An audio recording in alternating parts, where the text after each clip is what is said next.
obrigado, professor. Para saber mais sobre o Enem, você pode sempre entrar no site nota10série.com.br. A gente vai para mais um rápido intervalo e eu volto com mais novidades sobre o Enem 2011. Não sai daí.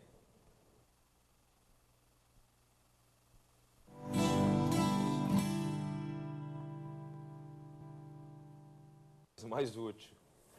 Legal, voltamos com o programa Enem ao vivo, uma parceria do canal Futura com a editora Moderna. Em nossos estúdios, o professor Volney Melo, a estudante universitária Jéssica Ferro e o psicólogo comportamental Fernando Elias José.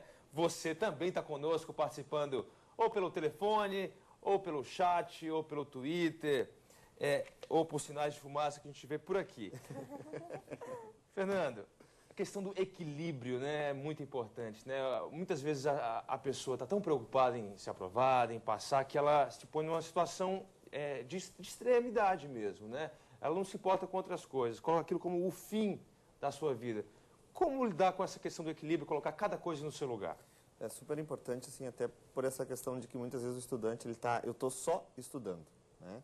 Só é uma questão de resto, não tem de resto de nada. Ele está fazendo uma grande coisa naquele momento. Não tem, é um trabalho como qualquer outro, não tem uma contrapartida financeira na questão do estudo. Quando a gente está trabalhando, a gente está com equilíbrio entre lazer, uma boa alimentação, exercício, contato com a família. Então, esse equilíbrio ele é fundamental lá para o dia da prova.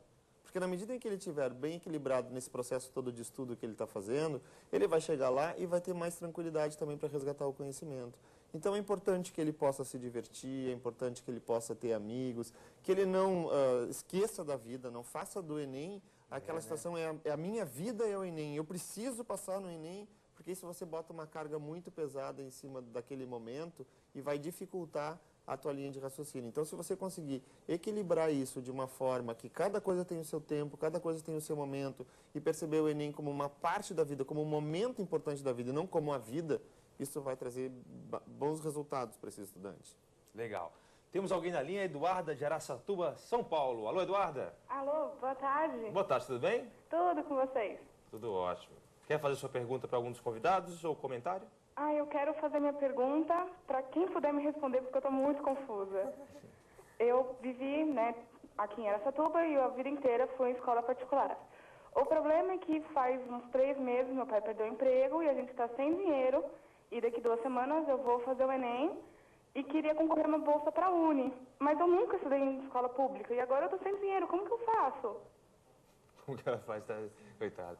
Como é que faz, professor? Infelizmente, pelo ProUni não tem jeito. É um critério é que o aluno tenha feito todo o ensino médio numa escola da rede pública, né? Ou que ele, se tiver estudado numa escola particular, que tenha sido com bolsa integral. Ou seja, não pode ter dado 1 centavo para pagamento de mensalidade. Então, acho que o caminho ideal para ela é exatamente focar no Enem, ter um bom desempenho e aí se candidatar a uma vaga numa universidade federal pelo SISU. Perfeito. Marcela Casagrande pergunta o seguinte pelo Twitter: devo começar pelas áreas que tenho maior habilidade ou pelas que eu considero mais difíceis? Professor Volney. Olha, eu acho que pensando do lado psicológico para o aluno, eu acho preferível que ele comece pela área que ele tem maior facilidade. Porque aí é como se você já começasse o jogo ganhando de 1-0. Né? Se eu começo exatamente por aquilo que eu tenho uma maior dificuldade, isso pode me estressar mais ainda no decorrer da prova. Na medida em que eu começo a fazer, vejo a primeira questão, não consigo fazer, vejo a segunda, não tenho certeza. Então, acho que esse caminho, acho preferível começar pela área que a pessoa tem maior facilidade e depois vá alternando as áreas, vá fazendo da forma como ela se sentir mais confortável. No caso do segundo dia de prova, que tem a redação, a minha sugestão é que o aluno leia primeiro o tema de redação. Porque aí, enquanto ele vai trabalhando no restante da prova, que é o subconsciente dele já vai trabalhando. Quando ele voltar para elaborar a sua redação, ele já tem um tempo de processamento aí em cima disso. Professor Volney, aproveita e traz para a gente a última explicação de hoje sobre as questões do Enem. Agora, em qual área? Na área de ciência da natureza. Perfeito. Que é a minha área. Né? Professor de física, né? A gente não falou, mas professor de física. Isso. Esta questão é é uma questão que vai falar sobre chuva ácida e vai englobar os conceitos de pH, né? E também, depois desses conceitos de pH, ele engloba também a análise do crescimento. Então, se o pH dobrou, o que significa isso? Então, olha, o enunciado diz o seguinte: a chuva, em locais não poluídos, é levemente ácida. Em locais onde os níveis de poluição são altos, os valores do pH da chuva podem ficar abaixo de 5,5, recebendo então a denominação de chuva ácida. Esse tipo de chuva causa prejuízo nas mais diversas áreas: construção civil, agricultura, monumentos históricos, entre outros. E agora vem uma informação importante do enunciado. A acidez da chuva está relacionada ao pH da seguinte forma: concentração de íons hidrogênio é igual a 10 elevado a menos pH. Então veja que ele está dando a informação conceitual de como se calcular, né? Sendo que pH pode assumir valores entre 0 e 14. Ao realizar o monitoramento do pH da chuva em Campinas, nos meses de março, abril e maio de 98, um centro de pesquisa coletou 21 amostras, das quais 4 têm seus valores mostrados na tabela. E aí outra característica da prova que é sempre ter uma tabela que o aluno tenha que interpretar, tenha que verificar as informações. A análise da fórmula e da tabela permite afirmar que, 1.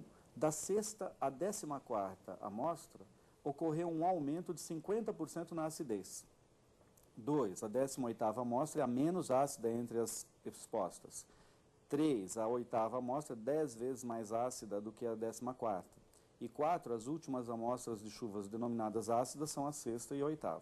Então, queremos saber quais são as afirmativas corretas. Se o aluno não observar que um pH passando de 4 para 5, ele é uma escala logarítmica, então significa que ele multiplicou por 10 aquela concentração e não que ele aumentou uma vez. Então, quando ele vai de 4 para 6, ele não aumentou 50%.